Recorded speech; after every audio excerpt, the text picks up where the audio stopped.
Bonjour à tous et bienvenue sur la chaîne de Tenorshare KDDIG. Aujourd'hui, je vais vous montrer comment résoudre l'erreur 0x800F03831. Pas facile à dire, je l'avais préparé, je l'avais noté. Donc je vais vous montrer toutes les solutions simples et efficaces pour le faire. Et puis c'est parti, on y va. Alors pour commencer, il me semble important que vous compreniez l'origine du problème. Donc ce problème peut venir de plusieurs choses. Premièrement, d'un problème d'installation, c'est-à-dire que vous avez fait des mises à jour et par exemple elles ont échoué ou un processus d'installation a été interrompu ou des systèmes de fichiers essentiels sont manquants. Ça c'est la première chose. Ça peut venir d'une corruption du CBS Store, c'est-à-dire que si le CBS Store est corrompu, il peut empêcher les mises à jour de s'installer correctement, ce qui provoque cette erreur.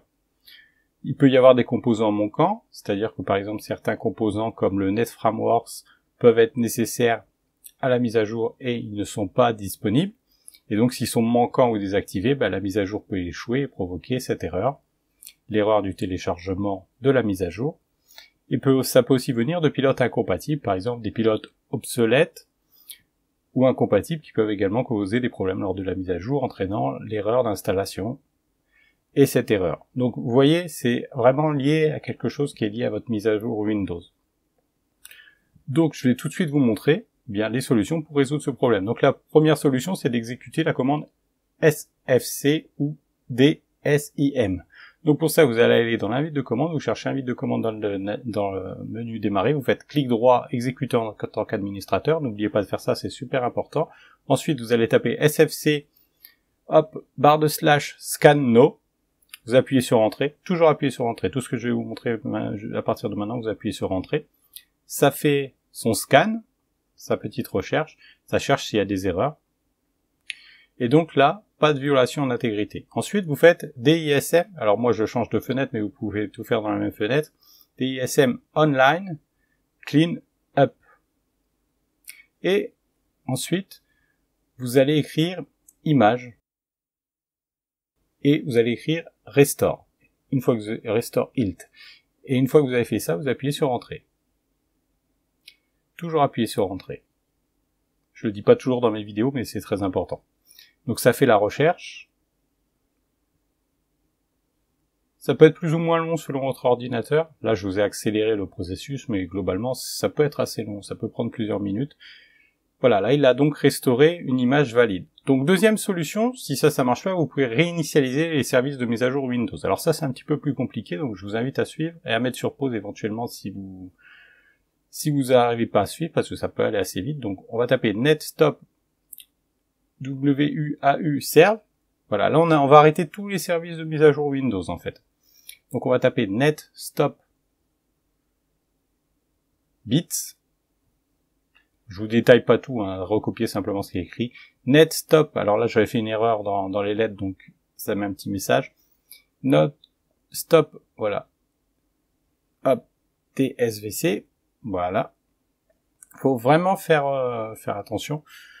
On peut faire des erreurs dans ce qu'on tape, mais c'est pas grave, vous retapez et il n'y a pas de problème. Donc netstop MSC, hop, serveur, voilà. Donc là, on a tout fait. Donc une fois que vous avez fait ça, là, on a arrêté tous les services, en fait. Et l'idée, ça va être de refaire... Ah oui, j'ai oublié de vous dire, il y a un petit truc à faire ici. On peut aussi renommer, voilà, le fichier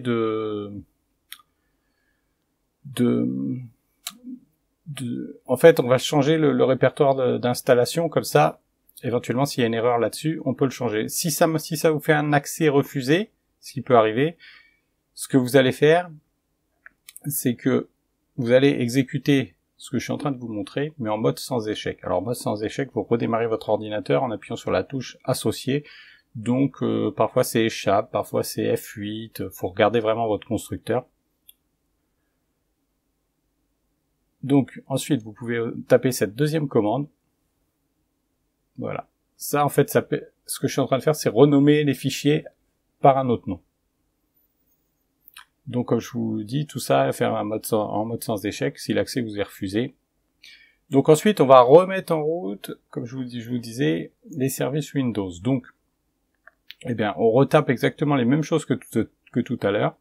Donc, net start, WUAU AU serve, voilà, et au lieu de mettre stop, en fait, on va rien mettre, donc ça va les relancer. Donc il y avait celui-là. Ensuite, il y avait net start bits, voilà. Vous voyez, au lieu de mettre stop, on met start en fait. C'est exactement les mêmes commandes que tout à l'heure. Là, ensuite, on va taper net start, celui que j'arrive jamais à écrire, CRYPSVC. Vraiment compliqué celui-là. Et ensuite, on va taper le dernier qui est net start MSCI serveur. Celui-là, il est plus facile à retenir. Voilà. Donc ça a démarré, ça a fonctionné, parfait. Donc ensuite, on redémarre l'ordinateur, je vous l'ai pas dit, mais à chaque fois que vous faites des commandes comme ça, vous devez redémarrer l'ordinateur pour effectuer une nouvelle mise à jour. Les mises à jour, vous pouvez les trouver en tapant Windows Update dans votre menu démarrer, ou simplement en allant dans les paramètres et dans Windows Update. Et là, si c'est pas fait, vous faites rechercher les mises à jour. Troisième solution, on peut réinstaller et activer le Next Frameworks 3.0 pour réinstaller les mises à jour. Donc pour ça, on va dans Panneau de configuration, on va dans Programme, et dans Programme, vous avez activé ou désactivé les fonctionnalités de Windows. Si vous trouvez pas ça, vous tapez directement dans le menu démarrer, il va vous trouver. Et là, on va désélectionner eh bien, les deux Net Frameworks qui sont en première position.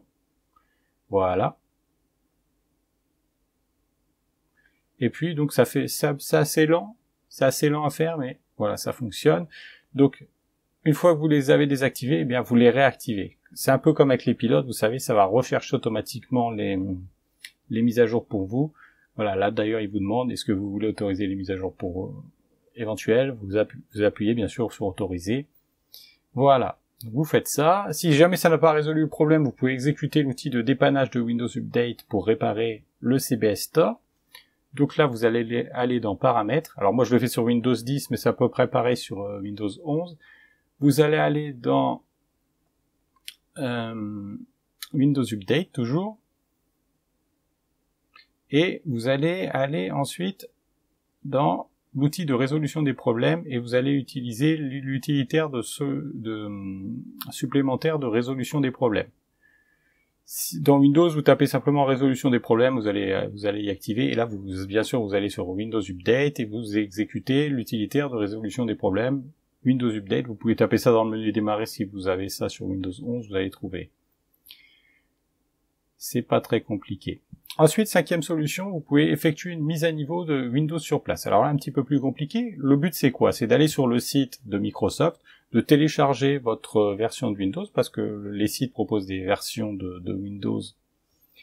Enfin, le site de Windows propose de télécharger, en fait, Windows 10 et Windows 11. Et là, on va télécharger donc Windows 11, mais sinon, vous pouvez télécharger l'outil de création MediaTool. Grosso modo, ça va tous vous télécharger ça, donc peu importe. Donc ici, moi je le fais pour Windows 10, mais vous le faites pour Windows 11, évidemment, si vous avez Windows 11. Le processus est exactement pareil, c'est juste l'installateur qui va changer un petit peu. Donc ici, hop, je vais ici créer un support d'installation de Windows. Globalement, c'est toujours pareil, hein, ça va toujours vous télécharger le Media Creation Tool.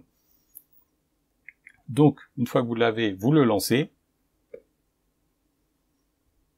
Rien de bien sorcier.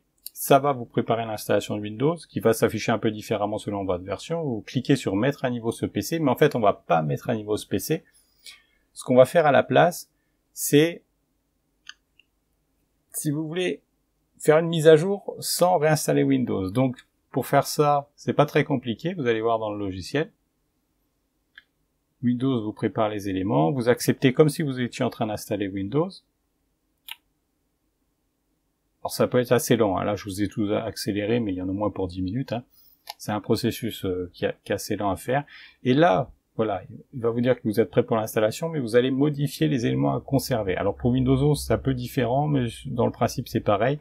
Et l'idée, ça va être de conserver les fichiers personnels et les applications. Comme ça, il va vous remettre bien Windows, mais vous allez conserver tout ce qu'il y a sur votre PC en fait. Donc vous faites ça, vous le laissez faire sa popote, et c'est bon, c'est résolu. Donc sixième solution, on peut utiliser un logiciel professionnel de mise à jour Windows. Donc ici, nous on va utiliser KDDIG Partition Manager, qui va vraiment vous simplifier la vie pour faire tout ça. Donc c'est un logiciel qui fait plein de choses, il peut vous permettre de tout ce qui est lié en fait aux opérations sur les disques. Donc c'est un logiciel tout en un. Donc migration, formatage, voilà, tout ce genre de choses. Donc une fois qu'on a téléchargé le logiciel sur le site, donc comme vous voyez, c'est pas dur, vous allez sur le site, vous faites hop télécharger, on double-clique sur l'exécutable qu'ils nous auront proposé. C'est notre logiciel, hein, je vous le dis, voilà, en toute transparence. Et donc ensuite vous acceptez. C'est parti. Voilà, l'installation est très simple, c'est un logiciel qui s'installe très simplement. Voilà, donc après il va vous détecter les disques que vous avez sur votre système, donc il propose plein de choses, donc cloner un disque, faire des sauvegardes, gérer les partitions, vraiment tout ce qui est lié au disque. Et nous on va cliquer sur téléchargement et mise à jour, donc on peut, si on veut, faire une mise à jour comme ça, et on clique ensuite sur détection et mise à jour.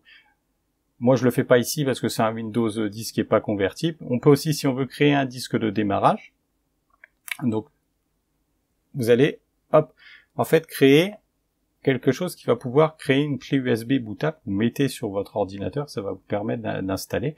Ensuite, vous insérez une clé USB dans votre ordinateur, vous choisissez où vous allez, voilà, créer ce disque de démarrage. Donc, vous cliquez sur commencer. Et voilà, c'est parti, ça va vous créer une clé de démarrage sans vraiment trop de problèmes de gestion ou sans réfléchir. Donc c'est vraiment très pratique comme système. Et avec ça, ça vous crée une clé qui peut réinstaller Windows un peu n'importe où. On peut ensuite, si on veut, voilà, donc je vous montre comment ça marche. Donc vous voyez, ça fonctionne très bien. C'est la clé, je vous ai lancé la clé une fois qu'elle a été créée. On peut, si on veut, ensuite télécharger uniquement l'image de Windows. Donc ça, c'est si vous voulez graver par exemple Windows sur un CD ou eh bien recréer une clé de démarrage avec un autre logiciel. Donc ensuite vous choisissez où vous voulez la créer et voilà, vous faites confirmer et voilà. Donc c'est très pratique si on veut, comme je vous dis, créer par exemple un CD Windows ou voilà qu'on a besoin. On peut aussi monter, vous savez, les ISO, ça se monte aussi. En gros, c'est tout ce qui permet de graver. Donc, une fois qu'on a ça, on peut aussi le mettre sur une clé USB nous-mêmes avec d'autres logiciels. Mais je voulais simplement vous montrer que vous pouvez créer très facilement, en 5 secondes, ce genre de choses. Ce qui est vraiment très pratique parce que tous les logiciels ne vous permettent pas de faire ce genre de choses.